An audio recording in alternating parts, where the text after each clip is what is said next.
So Nolan మావ, Tom Holland ఇంకా mat Daemon వాళ్ళ మూవీ ది ఆడిసీ ప్రమోషన్స్ ఇంకా ప్రీమియర్ షోని ఐమాక్స్ లో ఎక్స్పీరియన్స్ చేయడానికి ఇండియాకి వచ్చిన మాట మనలో చాలా మందికి తెలుసు. కానీ మీరు ఎంతమందికి మన దేశంలో అసలైన ఐమాక్స్ స్క్రీన్స్ లేవని తెలుసు? ఏం మాట్లాడుతున్నావురా, నరాలు కట్ అయిపోయింది. ఐ మీన్ ఒకటి ఉంది, కానీ అది మూవీస్ కాదు. గుజరాత్ సైన్స్ సిటీలో సైన్స్ డాక్యుమెంటరీస్ ఇంకా ఎడ్యుకేషన్ ఫిల్మ్స్ చూపించడానికి వాడతారు. సో అసలు ఈ ఐమాక్స్ ఏంటి? టిపికల్ థియేటర్ ఎక్స్పీరియన్స్ కన్నా ఇదేం ఎక్స్ట్రా ఇస్తుంది? అసలు ఐమాక్స్ స్క్రీన్స్ లేని మన హైదరాబాద్ లో ఒకప్పుడు ట్రూ ఐమాక్స్ స్క్రీన్ ఉండేదని తెలుసా? నోలన్ మావ ఎందుకు ఐమాక్స్ లోనే మూవీస్ తీస్తాడు? ఇవన్నీ టాపిక్స్ ని ఈ వీడియోలో నేను ఎక్స్ప్లెయిన్ చేయబోతున్నాను. సో మీరు అడగపోయినా ఇంత చేశాను. సో మన ఛానల్ గ్రోత్ కోసం ఈ వీడియో షేర్ చేసి అవేర్నెస్ ని పెంచండి. సరే గైస్, ఇంకా టైం వేస్ట్ చేయకుండా వీడియోలోకి వెళ్ళిపోదామా మరి? అసలు ఐమాక్స్ అంటే ఏంటి? సో బేసిక్ గా జనాలు మూవీని ఐమాక్స్ లో చూసా, సినిమా స్కోప్ లో చూసా, ఫ్లాట్ లో చూసా అని అన్నప్పుడు మనం ఆటోమేటిక్ గా వాటిని ఏవో స్క్రీన్ సైజ్ లో అనుకుంటాం. కానీ అది నిజం కాదు. మరి ఆ నిజం ఏంటంటారా? సానా పెద్ద కథ సామే. కానీ మీకోసం దాన్ని షార్ట్ గా ఎక్స్ప్లెయిన్ చేయబోతున్నాను. ఆస్పెక్ట్ రేషియో ఇదొక సినిమా ఇమేజ్ షేప్. అదేమి మనం చూస్తున్న సినిమా ఎంత పెద్దదో చెప్పదు, దాని షేప్ గురించి చెప్తుంది. ఇప్పుడు మీ ఫోన్లో ఫొటోస్ని రకరకాలుగా తీయచ్చు కదా. స్క్వేర్ ఫోటో ఉంటుంది, పోర్ట్రేట్ ఫోటో ఉంటుంది, ఈవెన్ ల్యాండ్స్కేప్ ఫోటో ఉంటుంది. కొన్ని చూడడానికి ఎత్తు ఉంటాయి, కొన్ని వెడల్పుగా ఉంటాయి. కానీ దాని అర్థం ఒక ఫోటో వేరే ఫోటో కన్నా పెద్దగా ఉందని కాదు, వాటి షేప్స్ డిఫరెంట్ ఉన్నాయి. ఫిలిమ్స్ కూడా అలానే వర్క్ అవుతాయి. సో కామన్గా వాడే ఆస్పెక్ట్ రేషియోస్ మొదటిది సినిమా స్కోప్. ఇప్పుడు ఈ వరల్డ్ లో తీసే 70 to 75% మూవీస్ ఈ ఫార్మాట్ నే వాడతాయి. దీని ఆస్పెక్ట్ రేషియో వచ్చేసి 2.39:1 లో ఉంటుంది. అంటే ప్రతి 2.39 యూనిట్స్ వెడల్పుకి 1 యూనిట్ టాల్ గా ఉంటుంది. ఇది మనకు ఒక వైడర్ రేంజ్ సినిమా ఫీలింగ్ ఇస్తుంది, where we can experience epic landscapes, action scenes and blockbuster movies. Then enters IMAX. Unlike cinema scope ఏదైతే ఎక్స్ట్రా హారిజాంటల్ గా ఉంటుందో, ఐమాక్స్ ఎక్స్ట్రా వర్టికల్ గా ఉంటుంది. దాని ఆస్పెక్ట్ రేషియో వచ్చేసి 1.43:1. సో మన కళ్ళు న్యాచురల్ గా హారిజాంటల్ ని మాత్రమే కాదు, వర్టికల్ విజన్ ని కూడా బాగా క్యాప్చర్ చేస్తుంది. దీనివల్ల మనకి సినిమాలో ఉన్నట్టే ఒక ఇమర్స్ ఫీలింగ్ వస్తుంది. ఒక ఎగ్జాంపుల్ తీసుకుందాం. నిన్నే నువ్వు ఒక స్కై స్క్రేపర్ ముందు నుంచున్నావు అని అనుకో. సినిమా స్కోప్ లో బిల్డింగ్ మధ్య భాగం మాత్రమే కనిపిస్తుంది, పైన కింద ఉన్న పార్ట్స్ కట్ అయిపోతాయి. కానీ ఐమాక్స్ లో గ్రౌండ్ నుంచి స్కై వరకు బిల్డింగ్ మొత్తం కనిపిస్తుంది, which gives us a grand feeling. అదే ఐమాక్స్ మ్యాజిక్. అందుకే నోలన్ మావ ఎప్పుడు ఐమాక్స్ లోనే మూవీస్ తీస్తాడు, మనం సినిమాలో ఉన్నట్టు ఫీల్ అవ్వాలని. Then coming to screen format. ఇది యాక్చువల్లీ థియేటర్ లోపల ఉన్న ఒక ఫిజికల్ స్క్రీన్. ఇప్పటి వరకు మనం ఇమేజ్ గురించి మాట్లాడాం, ఇప్పుడు ఆ ఇమేజ్ పడే స్క్రీన్ గురించి మాట్లాడదాం. సో బేసికల్లీ సినిమా ఫార్మాట్ బట్టి థియేటర్ స్క్రీన్స్ కూడా డిఫరెంట్ గా ఉంటాయి. సినిమా స్కోప్ మూవీస్ లో రెగ్యులర్ థియేటర్ లో చూసే స్టాండర్డ్ వైడ్ స్క్రీన్ వాడతారు, వేరేస్ ఐమాక్స్ మూవీస్ కి స్పెషల్ గా డిజైన్ చేసిన ఐమాక్స్ స్క్రీన్ ఉంటుంది. చాలా ఐమాక్స్ థియేటర్స్ లో స్క్రీన్ ఆల్మోస్ట్ గ్రౌండ్ నుండి సీలింగ్ వరకు టచ్ అయి ఉంటుంది, అడిషనల్ కంటెంట్ ని ప్రెజెంట్ చేయడం. Next projection system. సింపుల్ గా చెప్పాలంటే ప్రొజెక్టర్ అనేది సినిమాని స్క్రీన్ మీద చూపించే మషిన్. డీటెయిల్స్ లోకి వెళ్ళగానే ఇది గుర్తుపెట్టుకోండి, 2 థియేటర్స్ లో సేమ్ స్క్రీన్ ఉన్నా ఒక థియేటర్ లో జీనాన్ ప్రొజెక్టర్ వాడితే ఇంకో దాంట్లో డ్యూయల్ లేజర్ ప్రొజెక్టర్ వాడారు. అప్పుడు ఈ డ్యూయల్ లేజర్ ప్రొజెక్టర్ ఉన్న థియేటర్ లో ఇమేజ్ ఇంకా బ్రైట్ గా ఉంటుంది, కలర్స్ బెటర్ గా ఉంటాయి, డీటెయిల్స్ ఇంకా క్లియర్ గా కనిపిస్తుంది, ఓవరాల్ ఎక్స్పీరియన్స్ రెట్టింపు అవుతుంది. కాబట్టి ఒక ఐమాక్స్ ఎక్స్పీరియన్స్ ని డిసైడ్ చేసేది ఈ 3 main pillars: aspect ratio, screen format, ఇంకా ప్రొజెక్షన్ సిస్టమ్. కానీ ఇక్కడ ట్విస్ట్ ఉంది. నేను ఇప్పటిదాకా చెప్పింది ఒక క్లాసిక్ 1570 ఐమాక్స్ గురించి, డిజిటల్ ఐమాక్స్ కాదు. డిజిటల్ ఐమాక్సా? అదేంటి? సో ఈ ఓజీ ఐమాక్స్ మనకి వేరే లెవెల్ ఎక్స్పీరియన్స్ ఇచ్చిన దానికి కావాల్సిన సెటప్, ఎక్విప్మెంట్, టెక్నాలజీ, ఈవెన్ దాని మెయింటెనెన్స్ చేయించాలంటే ఆ థియేటర్ ఓనర్ రోజుకో బ్యాంక్కి కణాలు వేస్తూ ఉండాలి. అందుకే ప్రతి సిటీలో అలాంటి థియేటర్స్ బిల్డ్ చేయడం ప్రాక్టికల్ గా ఇంపాసిబుల్. అండ్ అదే మన ప్రసాద్స్ లో క్లాసిక్ ఐమాక్స్ ని తీయించడానికి కారణం. Will talk about it later. So ఈ ప్రాబ్లమ్ ని సాల్వ్ చేయడానికి 2008 లో ఐమాక్స్ కంపెనీ డిజిటల్ ఐమాక్స్ ని లాంచ్ చేసింది. క్లాసిక్ ఐమాక్స్ ని రిప్లేస్ చేయడం కాదు, ఎక్కువ మందికి ఐమాక్స్ ఎక్స్పీరియన్స్ ని అందించడానికి. ఈ డిజిటల్ ఐమాక్స్ క్లాసిక్ ఐమాక్స్ కున్న బ్రాండింగ్, సౌండ్ ట్యూనింగ్, ఇంకా క్వాలిటీ స్టాండర్డ్స్ ని మ్యాచ్ చేసింది, but with some changes. Classic IMAX screen తో కంపేర్ చేస్తే డిజిటల్ ఐమాక్స్ స్క్రీన్స్ హైట్ కొంచెం తగ్గింది. Classic IMAX screen aspect ratio 1.43:1 ఉంటే డిజిటల్ ఐమాక్స్ ది 1.90:1 ఉంటుంది. కాబట్టి ఓవరాల్ ఇమర్సివ్ ఎక్స్పీరియన్స్ విషయంలో డిజిటల్ ఐమాక్స్ క్లాసిక్ ఐమాక్స్ కన్నా ఒక స్టెప్ డౌన్ అనుకోండి. కానీ రెగ్యులర్ సినిమాస్కోప్ థియేటర్స్ తో కంపేర్ చేస్తే డిజిటల్ ఐమాక్స్ ఎక్స్పీరియన్స్ చాలా బెటర్ ఉంటుంది. ఆడియన్స్ ఈ డిజిటల్ ఐమాక్స్ ఒక నిక్ నేమ్ కూడా ఇచ్చారు, లైమాక్స్. అయితే ఈ డిజిటల్ ఐమాక్స్ వేస్టా అంటే అస్సలు కాదు. వరల్డ్ లో ఉన్న ఐమాక్స్ స్క్రీన్స్ లో దాదాపు 97% పైగా డిజిటల్ ఐమాక్సే. Full size 1.43:1 classic IMAX screens మాత్రం చాలా తక్కువ, ఒక 50 నుండి 60 ఉంటాయి వరల్డ్ లో. ఈవెన్ మన ఇండియాలో బెస్ట్ థియేట్రికల్ ఎక్స్పీరియన్స్ అన్ని డిజిటల్ ఐమాక్స్ లోనే చూస్తాం. ఇప్పుడు మళ్ళీ ఇక్కడ ఒక పెద్ద కన్ఫ్యూజన్ ఉంది.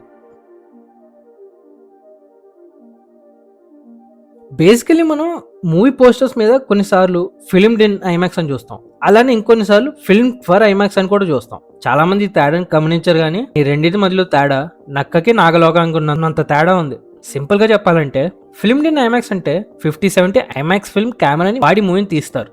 ఈ ఐమాక్స్ ఫిల్మ్ స్ట్రిప్ ఎడ్జెస్ లో మనకి చిన్న చిన్న కన్నాలు కనిపిస్తున్నాయి కదా, వీటిని పెర్ఫోరేషన్స్ లేదా స్ప్రాకెట్ హోల్స్ అంటారు. ఐమాక్స్ కెమెరా లోపల ఉన్న వీల్స్ ఆ హోల్స్ ని పట్టుకుని సైకిల్ చైన్ లాగా ఫిల్మ్ స్ట్రిప్ ని ఒక్కో ఫ్రేమ్ ని ముందుకు లాగుతాయి.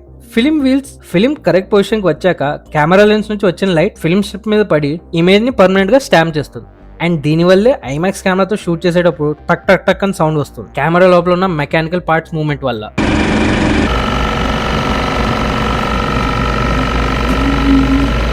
సో ఈ కెమెరాస్ చాలా పెద్దగా, కాస్ట్లీ, ఇంకా చాలా నాయిసీ ఉండడం వల్ల ప్రతి ఒక్కరు సినిమాని వీటితో తీలిపోయారు. అండ్ దానికే ఈ ఫిల్మ్ ఫర్ ఐమాక్స్ ఉంది. ఇందులో IMAX certified digital cameras like ARRI Alexa 65, ARRI Alexa Mini LF, Sony Venice 2 లాంటి కెమెరాస్ తో తీసి ఐమాక్స్ స్క్రీన్స్ కి ఫిట్ అయ్యేటట్టు ఆ ఫిల్మ్ ని అడ్జస్ట్ చేస్తారు. ఇప్పుడు రాబోయే రామాయణం కూడా ARRI Alexa 65 తో తీస్తున్నారు. కానీ ఇప్పటికి కూడా ఈ ఒరిజినల్ ఐమాక్స్ ఫిల్మ్ కెమెరాస్ నే వాడడానికి ఇన్సిస్ట్ చేస్తున్నాడు మన నోలన్ మావా. అసలు ఐమాక్స్ మీద ఆయనకున్న ఈ ఒబ్సెషన్ ఏంటి, అదే మన నెక్స్ట్ చాప్టర్. నోలన్ మావా గురించి స్పెషల్గా ఇంట్రొడక్షన్ ఇచ్చే అవసరం లేదనుకుంటా. ఫాలోయింగ్తో తన కెరియర్ స్టార్ట్ చేసి బాక్స్ ఆఫీస్ బద్దలు కొడతానే ఉన్నాడు. అప్పటి నుండి ప్రతి మూవీకి ఒక సెపరేట్ ఫ్యాన్ ఫాలోయింగ్ ఉంది. కానీ ఈ వీడియోలో మన డిస్కషన్ తన మూవీస్ గురించి కాదు, తన బిజినెస్ అఫేర్ ఐమాక్స్ గురించి. ఈ ఐమాక్స్ కెమెరాస్తో గడిపే టైం తన ఫ్యామిలీతో అయినా గడుపుతాడో లేడో, రాడ్లు దింపకుండా మన మెహర్ నోలన్ ఎలా ఉండలేడో ఐమాక్స్ కెమెరాస్ లేకుండా క్రిస్టఫర్ నోలన్ సినిమాస్ తీయలేడు. కానీ ఎందుకు, అది తెలియాలంటే మా దేవర కథ 2008లో ఏం జరిగిందో తెలుసుకోవాలి. సో 2008 ముందు ఐమాక్స్ అంటే mostly museums, science centres, space, nature documentaries లాంటి ఎడ్యుకేషనల్ ఫిల్మ్స్ కోసం వాడేవారు. అప్పట్లో హాలీవుడ్ డైరెక్టర్స్ దాని మీద అంత రిఫరెన్స్ ఇవ్వలేదు. దాని కాస్ట్, షూటింగ్ లో చేసే నాయిసెస్, దాని హెవీ వెయిట్ వల్ల అప్పుడు ఎంట్రీ ఇచ్చాడు మన నోలన్ మావా. సో ఈ టైంకే Memento, Batman Begins, the Prestige తో హాలీవుడ్ లో one of the most talented directors పేరును సంపాదించాడు. And then he got a green signal to make the Dark Knight. కానీ అప్పుడే వార్నర్ బ్రోస్ కి ఐమాక్స్ కెమెరాతో యాక్షన్ సీన్స్ ని తీస్తా అని ఒక అల్టిమేట్ షాక్ ఇచ్చాడు. బికాస్ డాక్యుమెంటరీస్ కి వాడే ఐమాక్స్ ని నోలన్ సడన్ గా యాక్షన్ సీన్స్ కి వాడతా అంటే ఎవరు డైజెస్ట్ చేసుకోలేకపోయారు. అప్పుడు నోలన్ చెప్పిన మాట ఇప్పటికీ వాళ్ళ మైండ్ లో సూదిలా గుచ్చుకున్నది. జనాలు దీన్ని ఎవరెస్ట్ లో వాడగలుగుతున్నారు, మనం గౌతంలో వాడలేమా? ఫైనల్ గా స్టూడియో ఒప్పుకుంది. అండ్ ఇది సినిమా హిస్టరీలోనే one of the biggest decisions లో ఒకటైంది. ఇంకా అంతే, 2008 18th July Dark Knight release అయింది. అండ్ దాని ఓపెనింగ్ సీన్ లోనే జనాలు మైండ్ దొబ్బింది ఆ స్క్రీన్ టాల్ ఇమేజెస్ వల్ల. ఇప్పటి వరకు బ్లాక్ బస్టర్ కి ఒక మీనింగ్ ఉంటాయి, కానీ డార్క్ నైట్ తర్వాత బ్లాక్ బస్టర్ ఎక్స్పీరియన్స్ కి ఒక కొత్త మీనింగే వచ్చేసింది. ఇంకా దీని తర్వాత హాలీవుడ్ మొత్తం దీన్ని వాడడానికి ముందుకు వచ్చారు. కానీ చాలా మంది ఫెయిల్ కూడా అయ్యారు. బికాస్ ద డార్క్ నైట్ తీసే నెలల ముందే మన నోలన్ మావా ఓ టీమ్ ని తయారు చేశాడు ఈ ఐమాక్స్ కెమెరాస్ టూల్స్ ని ఎలా హ్యాండిల్ చేయాలో నేర్చుకోవడానికి. ఒక ఫన్ ఫ్యాక్ట్ చెప్పనా, ద డార్క్ నైట్ లో జోకర్ హార్వీ డెంట్ ని చేసేటప్పుడు, అదే బ్యాట్మ్యాన్ బ్యాట్ పాట్ తో ఉన్నప్పుడు ఫేస్ ఆఫ్ సీన్ ఉండే కదా, నోలన్ మావా ఐమాక్స్ కెమెరాని నేరుగా ట్రక్ ముందుకెళ్ళి పెట్టాడు. ఇంకా ఆ ట్రక్ ఫ్లిప్ అయ్యి సీన్ ఉంది కదా, అది వచ్చి డైరెక్ట్ గా కెమెరా మీద పడిపోయింది.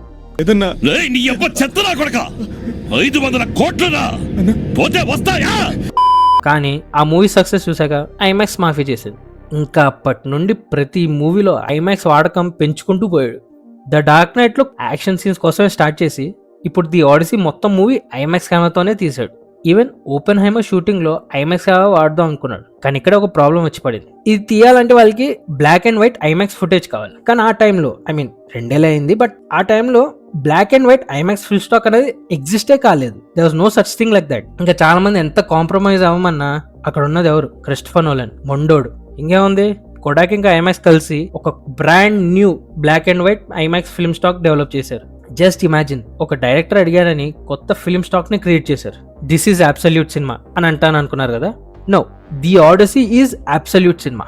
మొత్తం మూవీనే ఐమాక్స్ లో తీసాడు. అరే వీడి కోసం ఐమాక్స్ ఇంజనీర్స్ కెమెరాని ఏళ్ళు తరబడి రీడిజైన్ చేశారు, దాని వెయిట్ తగ్గించారు, దాని నాయిస్ ని తగ్గించారు. సో ఇప్పుడు మీకు అర్థమైనట్టుంది ఎందుకు నోలన్ మావని ఐమాక్స్ డైరెక్టర్ అని అంటారు. ఐమాక్స్ సృష్టించింది ఆయన కాదు, కానీ దాంతో హాలీవుడ్ లో ఒక కొత్త చాప్టర్ క్రియేట్ చేసింది ఆయనే. ఇండియాలో ఫస్ట్ కమర్షియల్ ఐమాక్స్ థియేటర్ ఎక్కడ కట్టారో తెలుసా?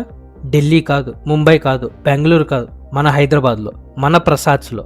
So it was 2002. Film producer Ramesh Prasad గారు ఐమాక్స్ కంపెనీతో మాట్లాడి ఇంకా అప్పటి ముఖ్యమంత్రి చంద్రబాబు నాయుడు గారి ఆధ్వర్యంలో ప్రసాద్ మల్టీప్లెక్స్ కట్టారు.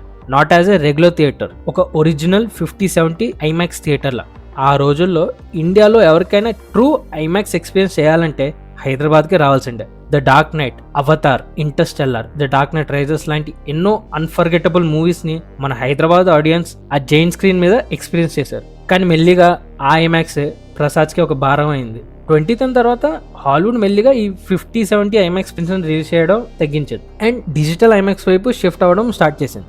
దీనివల్ల ప్రసాద్కి ఒరిజినల్ ఐమాక్స్ ప్రింట్స్ తీసుకుని రావడం చాలా కాస్ట్లీ అయిపోయింది. Maintenance already expensive. మెల్లిగా ప్రసాద్కి ఆ క్లాసిక్ ఐమాక్స్ని కంటిన్యూ చేయడం ఆల్మోస్ట్ ఇంపాసిబుల్ అయింది. అండ్ ఫైనల్లీ 2015లో ఇండియా తన one and only true commercial classic IMAX స్క్రీన్ని కోల్పోయింది.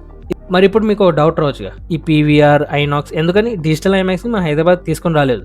ఐమాక్స్ థియేటర్ అంటే ప్రొజెక్టర్ మాత్రమే కాదు, auditorium size, ceiling height, projection room, sound system, ఇలా చాలా స్టాండర్డ్స్ ని ఐమాక్స్ కంపెనీ అప్రూవ్ చేయాలి. మన ఓల్డ్ థియేటర్స్ ఆ రిక్వైర్మెంట్స్ ని మీట్ అవ్వలేదు. కానీ ఇక్కడ ఎంట్రీ ఇస్తారు బాబ్ ఇంకా వెంకీమావా. ఇద్దరు ఏషియన్ సినిమాస్ తో కలిసి 10 ఏళ్ళ తర్వాత హైదరాబాద్కి 2 డిజిటల్ ఐమాక్స్ స్క్రీన్స్ ని తెస్తున్నారు. ఒకటి ఆర్టీసీ క్రాస్ దగ్గర ఉన్న ఏఎంబి క్లాసిక్కి ఈ ఇయర్ ఎండింగ్ కల్లా ఓపెన్ అవుతాయి, ఇంకోటి 2028లో రావచ్చు అంటున్నారు. సో దీంతో మన హైదరాబాద్కి 11 ఇయర్స్ తర్వాత మళ్ళీ ఐమాక్స్ తిరిగి వస్తాం డిజిటల్. ఇంకా దీంతో నా వీడియో ఎండ్ చేస్తున్నా గైస్. వీడియో నచ్చితే కింద లైక్ బటన్ ఉంది. అరే దరిద్రుడా, మళ్ళీ మర్చిపోయావా? ఇన్నిసార్లు చెప్పాలరా నీకు ఇన్ఫినిటీ విజన్ గురించి చెప్పమని. Yes, sorry guys. సో గుర్తుంటే కొన్ని నెలల క్రితం డ్యూన్ ఫ్యాన్స్ ఇంకా మార్వెల్ ఫ్యాన్స్ మధ్యలో ఐమాక్స్ స్క్రీన్స్ గురించి సోషల్ మీడియాలో ఒక వారే నడిచింది. ఈ డిజ్నీ టీమ్ అవెంజర్స్ డూమ్స్డే కోసం ఐమాక్స్ కంపెనీ ఏం మాట్లాడాలో ఆలోచించే లోపలే డ్యూన్ టీం వచ్చి అన్ని ఐమాక్స్ స్క్రీన్స్ సెక్యూర్ చేసేసుకుంది. దీనివల్ల Marvel team opening time advantage ని కంప్లీట్ గా కోల్పోయింది. సో దీని కౌంటర్ గా డిజ్నీ ఇన్ఫినిటీ విజన్ మొదలెట్టింది. ఇప్పుడు ఈ ఇన్ఫినిటీ విజన్ ఏంటి? మొన్నే లాంచ్ చేశారు. ఐమాక్స్ కి పోటీ అవ్వగలదా? అసలు దీనికి ఐమాక్స్ కామన్ ఏంటి, తేడా ఏంటి? అన్ని టాపిక్స్ ని ఆ వీడియోలో డిస్కస్ చేస్తాను. ఇఫ్ ఇన్ రిటర్న్ మీరు నాకు హెల్ప్ చేస్తే ఈ వీడియోని ఎంత మందికి షేర్ చేయగలరో అంతమందికి షేర్ చేయండి అండ్ కింద కామెంట్ సెక్షన్లో పార్ట్ 2 అని టైప్ చేయండి. సరే గైస్, మళ్ళీ నెక్స్ట్ వీడియోలో కలుద్దాం. అప్పటిదాకా